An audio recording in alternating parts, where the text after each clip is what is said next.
Deus te abençoe, que Deus nos abençoe. Vamos viver em amor como família. Canta comigo, que Deus te abençoe. Bom dia, meu amigo, minha amiga. Uma satisfação. Estamos hoje com um bate-papo no programa Somos, que são o aprofundamento, discussões, conceitos sobre a família. Queria agradecer a sua audiência e o assunto que nós vamos conversar hoje, nosso bate-papo, depressão. O processo depressivo que tem acometido hoje naquilo que chamamos de pandemia.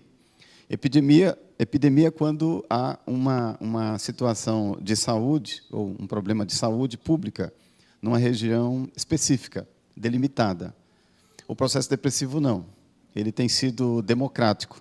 Ele tem chegado às classes mais altas, às classes mais baixas, jovens, adolescentes, adultos, crianças, idosos. Doença democrática. E também tem se estendido em todas as regiões do país. Eu queria começar sobre a depressão, primeiro afirmando que a depressão é uma doença. Você pode pensar assim, mas por que reafirmar a depressão como sendo uma doença? É necessário, porque poucas doenças têm sido tão estigmatizadas, tão sublimadas, as pessoas resistem tanto a reconhecê-las como processo de adoecimento, como a depressão. Então é preciso que a gente afirme, depressão é uma doença. Nós temos dois manuais que classificam, que descrevem e que detalham a depressão como doença. O DSM agora na versão número 5, e também o CID-10, Classificação Internacional de Doenças. Então é necessário que nós, como família, como familiares, estejamos a perceber o fenômeno da depressão como doença, quando isso acontece conosco mesmo ou com as pessoas da nossa família. Eu queria chamar a sua atenção para o fato de que o grupo mais resistente ao reconhecimento da depressão como doença é o grupo religioso. São muitas religiões, muitas vertentes religiosas, muitos grupos que têm essa dificuldade de reconhecer, de admitir que alguém do seu meio, do seu membro, possa ser acometido do processo depressivo. Então, nós vemos ainda hoje reações populares temerosas, muito complicadas. O sujeito que está depressivo, ele recebe a alcunha de pessoa sem fé, ele recebe o estigma de indivíduo que está longe de Deus, ele recebe uma avaliação que não condiz com a realidade dele. Então, esses indivíduos, eles têm dificuldades. Primeiro, de reconhecer o processo. Segundo, de abrir-se para ser atendido, de buscar ajuda. Então, eu queria chamar a sua atenção que a depressão é uma doença. E digo mais, a depressão como um fenômeno é o fenômeno mais humano de todos, porque o processo depressivo ele pode ser encontrado em diversos momentos da história, com pessoas famosas, com pessoas mesmo religiosas. A própria Bíblia descreve processos que podemos concluir. Processos depressivos em algum momento de seus personagens. Então, é necessário que a gente abra os nossos olhares para o reconhecimento desse grande problema de saúde pública. É a terceira causa de adoecimento de reincidência em saúde mental. Você pode imaginar que indivíduos depressivos, na condição de depressivos graves, eles são afastados do seu trabalho. Quer dizer, há uma demanda financeira, há uma demanda social muito grande. Então, uma vez que eu começo compartilhando que a depressão é um fenômeno que pode nos acometer, nós humanos, depressão que tomou o título que no século passado foi da SIDA, Síndrome da Imunodeficiência Adquirida, a popular AIDS. Uma vez que a gente reconhece é hora agora de, no nosso contexto de família, aqui no Somos, vamos compartilhar agora alguns caminhos que podem ser traçados ou podem ser vividos pela família, quando nós reconhecemos ou quando nós deduzimos que há algumas pessoas com processos depressivos. É bom que a gente comece a fazer uma distinção entre aquele momento que a gente tem uma tristeza, né, resultado de algum trauma, de algum evento da vida. Nós ficamos tristes, nós nos entristecemos, nós ficamos um pouquinho melancólico vez ou outra na nossa existência. Não há nada mais humano do que isso. Então, isso é um fato. Ter uma tristeza, viver uma tristeza, alguns dias tristes, ok, poderá acontecer.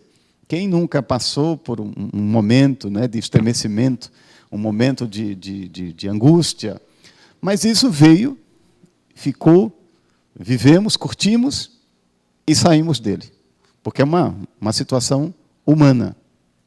A depressão, ela se distingue desses processos pontuais, episódicos, humanos, de tristeza, porque é um estado de melancolia que vem e se instala.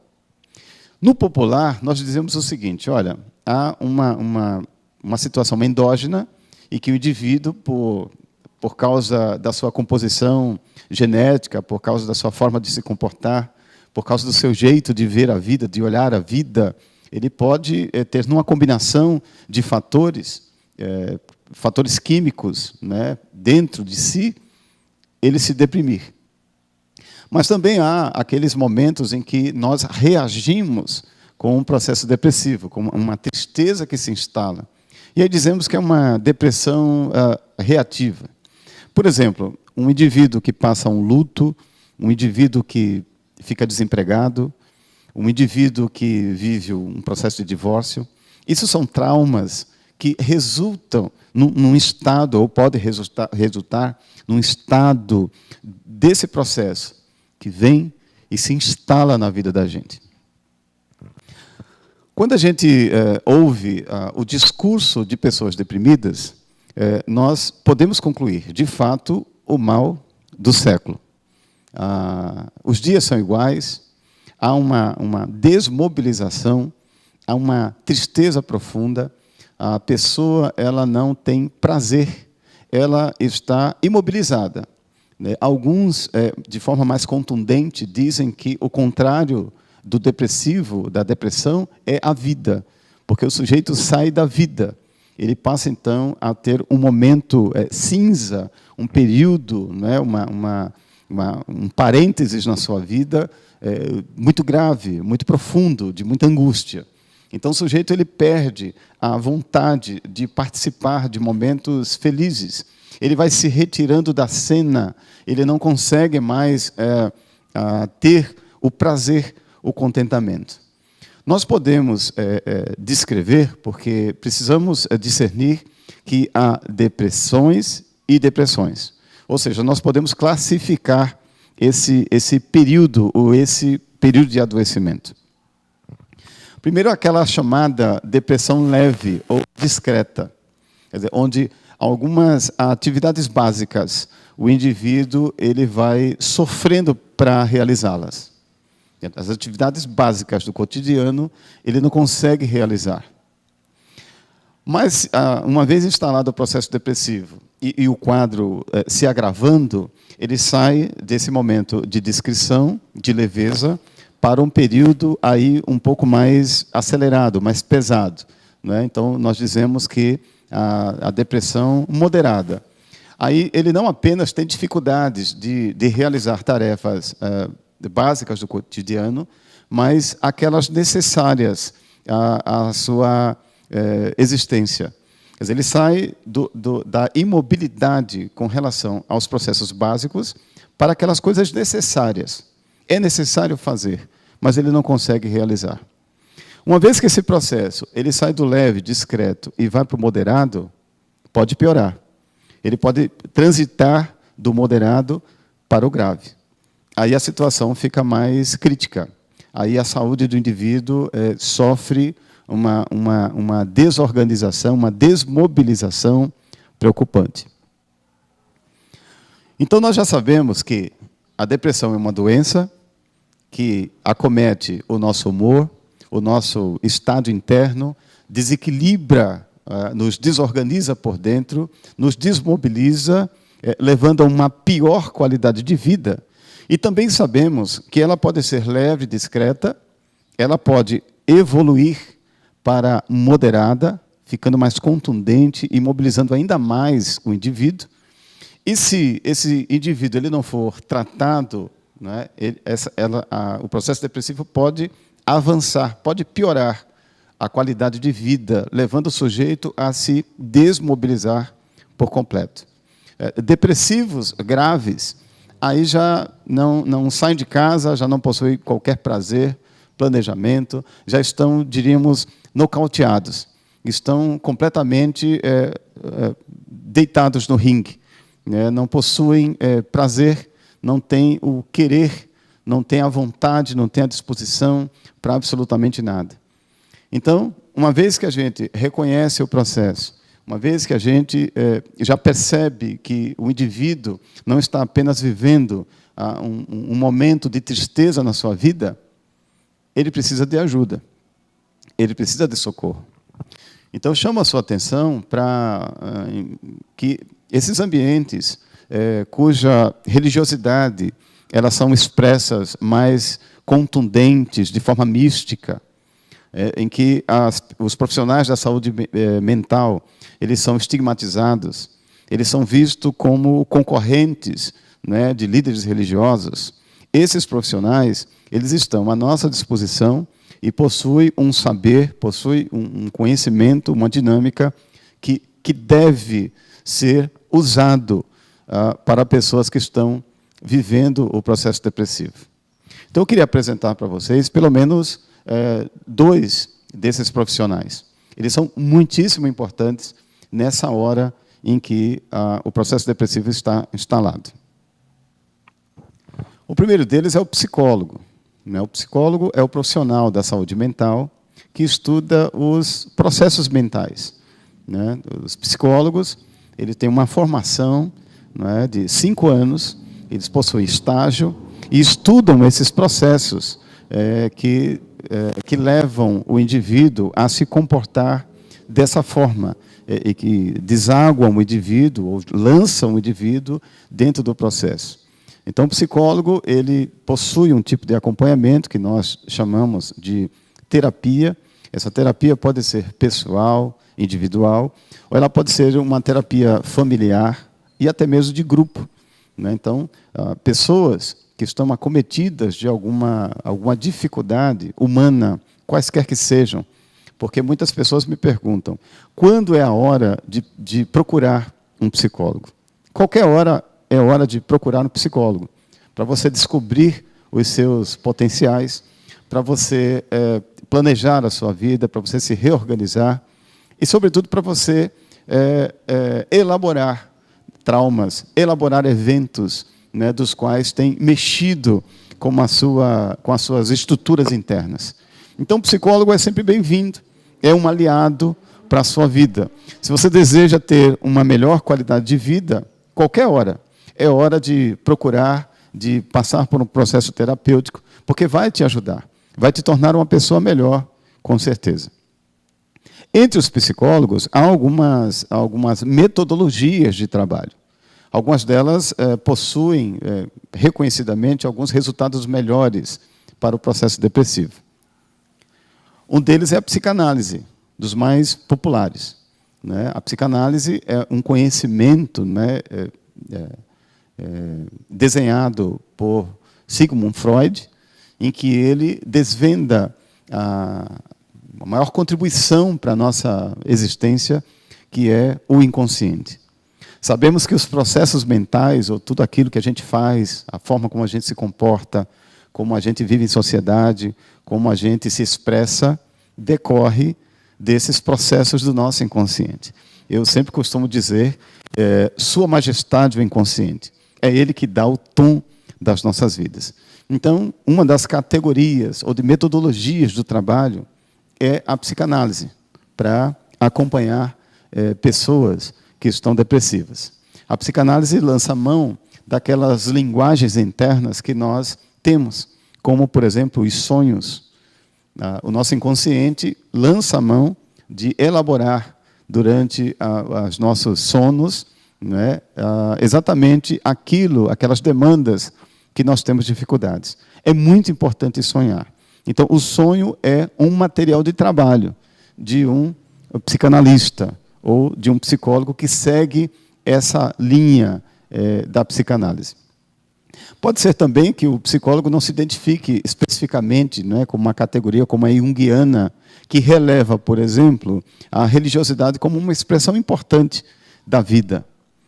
Há outras metodologias de trabalho para psicólogos. É importante que você pergunte para o seu terapeuta qual a linha de conduta que ele vai usar para que ele possa caminhar junto com você. Há outras, como a comportamental, cognitivo, né, quando o indivíduo ele tem uma reaprendizagem, né, a partir de alguns critérios, uma reaprendizagem de conduta, quando ele refaz os seus percursos. Há outras categorias e outras metodologias de trabalho. Então, eu apresentei para você um psicólogo. O psicólogo é muito importante para conversar, para compreender e para descrever os processos mentais de pessoas acometidas do processo depressivo. Queria apresentar para você também um médico vital, imprescindível para aquelas pessoas que estão vivendo um processo depressivo. O psiquiatra. O psiquiatra é um médico. Ele estudou a parte anatômica do cérebro e ele tem entendimento e ciência dos nossos processos mentais. Nós sabemos que o nosso cérebro, não é, essa caixa tão importante, guardada por nosso crânio, é tão importante o nosso cérebro que existe um invólucro, né, uma proteção na nossa cabeça. Quando as nossas crianças caem ou se machucam, a primeira preocupação que a gente tem é se ela bateu a cabeça. E essa preocupação não é sem razão de ser. De fato, é a nossa cabeça onde estão compostos esquemas neurológicos, substâncias químicas que dão o tom de quem nós somos ou como nos sentimos. Então, o psiquiatra ele estuda a medicina e ele está, então, ele detém a compreensão desses processos neuroquímicos, né, através dos neurotransmissores. Existem algumas regiões do nosso cérebro, né, que dão o comando das nossas reações. Então, eu queria chamar a sua atenção, né? Há muita resistência, então, se um psicólogo é estigmatizado, um psiquiatra, então, muito mais. Né? Algumas pessoas ficam muito preocupadas, né, quando são encaminhadas ao psiquiatra, porque no imaginário popular, o psiquiatra é aquele sujeito que lida com pessoas desorganizadas mentalmente, né, pessoas malucas. Mas isso é mito. Né? No século XXI, com as demandas da saúde mental, esse profissional é dos mais importantes. Alguém pode perguntar o seguinte: o que é mais importante para lidar num processo depressivo? Isso é uma pergunta interessante. Né? Eu respondo com a seguinte pergunta: dentro de um barco, qual é o mais importante? O remo da esquerda ou o remo da direita? Esses profissionais, o psicólogo e o psiquiatra, trabalhando em conjunto, porque hoje em dia nós defendemos que para os processos mentais e para todas as condutas de saúde pública, nós legislamos, defendemos que haja uma interseção entre os saberes. Na verdade, você estará muito melhor atendido quando há uma comissão, quando há uma equipe, né, de investigação e de acompanhamento. Quer dizer, a saúde mental, a saúde de qualquer natureza, no século XXI, ela implica que haja uma interdisciplinaridade, ou seja, pessoas de várias vertentes se unem para lidar com as nossas encrencas, com os nossos adoecimentos. Então, quero deixar bem claro isso. É muito importante a participação do psicólogo para orientar, para ouvir e conduzir um deprimido. Mas veja bem, quando a depressão ela evolui de uma leve ou discreta para uma moderada, a figura do psiquiatra não é mais uma opção.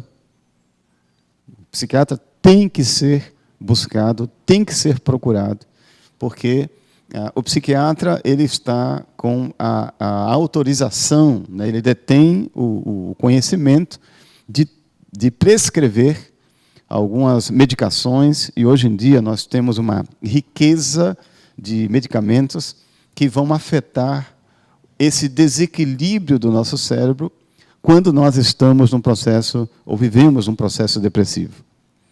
Então, o psiquiatra, uma vez que analisa o discurso através de uma entrevista, quando o paciente ele relata o seu drama, quando ele relata, ele retrata a sua desmobilização, como o processo depressivo tem afetado, como tem levado-o a uma pior qualidade de vida.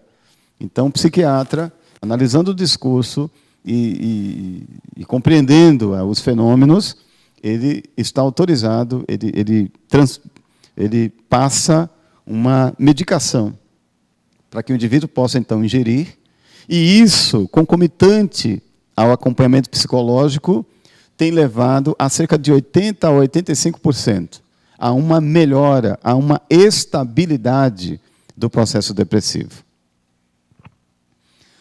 Hoje em dia, nós temos várias famílias de medicamentos, né? Aqueles chamados antidepressivos, aqueles que incidem no transtorno de humor, aquela medicação que incide nos nossos estados mentais. Então, é muito provável, mas muito provável mesmo, que o indivíduo que sofre esse processo, o processo depressivo, ele viva uma melhor qualidade de vida. Ele vire o jogo através desse tipo de estratégia. O acompanhamento terapêutico com o psicólogo e a conduta dirigida por um psiquiatra.